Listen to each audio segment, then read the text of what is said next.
5 ans après sa promulgation, l'heure est venue pour la loi numéro 14/003 du 14 février 2014 relative à la conservation de la nature de passer à sa mise en application. C'est à cette fin que s'est ouvert à Kinshasa un atelier de validation des projets de décrets des mesures d'application de cette loi consacrée à la conservation de la nature à RDC.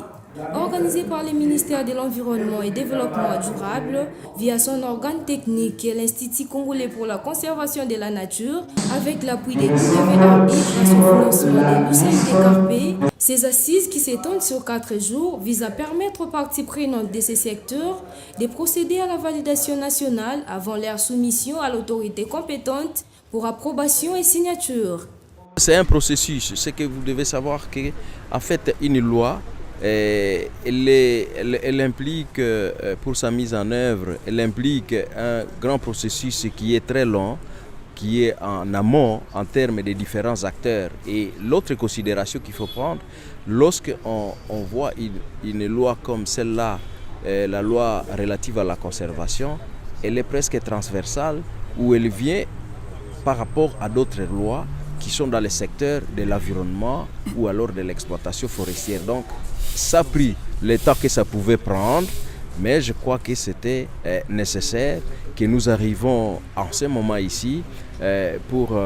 mettre en place, en tout cas, la validation de certaines mesures d'application. Signalons que ces 6 mesures ont été identifiées comme prioritaires pour répondre non seulement aux besoins de protection et préservation de certaines espèces de faune et flore sauvages de plus en plus exposées aux menaces liées aux activités de l'homme, mais aussi au déficit des textes réglementaires censés régir la gestion des aires protégées conformément aux exigences internationales.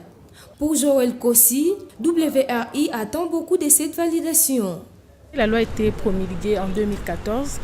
et ça fait de cela 5 ans qu'il n'y a aucune mesure d'application pour accompagner la mise en œuvre de cette loi au niveau national.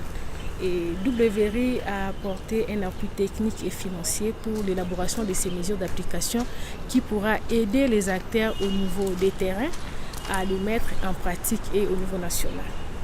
pour lutter contre tout ce qui est braconnage,